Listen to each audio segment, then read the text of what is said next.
Kurua sensemo ya Keumbu ni gobona nyara kumerana nabo nchiriria bechiro ya Keumbu na gukwanera gekolegia kolekana bwango igama igaje binto kojia ase chireyo kolengana mu county ko mokonyo mu county commission yo ni ganya rekomochia bali begetenseme ya seganga yogo torie binto bya rekoya kolende ni gabange barokante kubiba ebinte byo na kobira igarugo kurogo tindibuna onde bwensi orato kene binto bya sereto kurua senseme ya Keumbu igago chiko mokeligwa egetambo kerege tindi kolengana nilichiko nigo chinga kecha mentrebu nabasa bange nigo babere bakorokana sensemo ya Keumbu au ba waka korondo amone chikadi igate birebu nabasa barachikubwa tubono ba waka chikadi nabogo ne chinyomba chiri ba wakera omonyene nyomba na chiko mukerege tambo kerege tindi asoko beka korondo ase enyomba yaye nigo chinga kecha aberega kobolia baiboli kone kibuna ngo kwanda bara bana babo gotwara chimbwa chingiya batarachiko mukerege tambo kero egetindi kolengana nilichiko.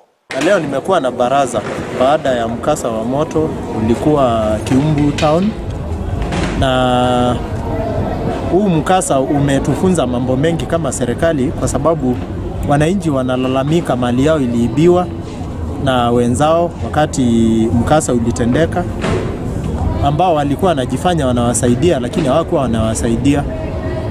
Na mimi naomba wananchi, wakati tunakuwa na mkasa, tunakuwa na utu. Wakati mnasaidia wenzenu wakiwa wameadhirika, tuache kupora mali yao, tuzingatie sheria na tukue na utu. Unasaidia mwenzako wakati mkasa unaendelea ama wakati ameingia kwa janga, si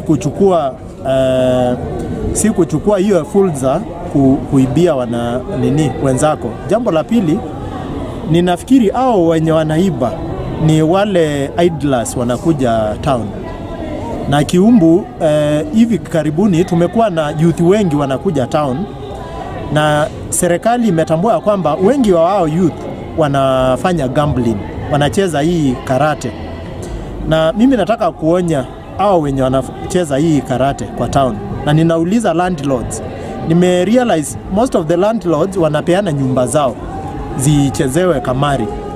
Hiyo si biashara inakubaliwa na serikali, na tukikupata tutakushika na tukushtaki kwa sababu ya kuabet crime.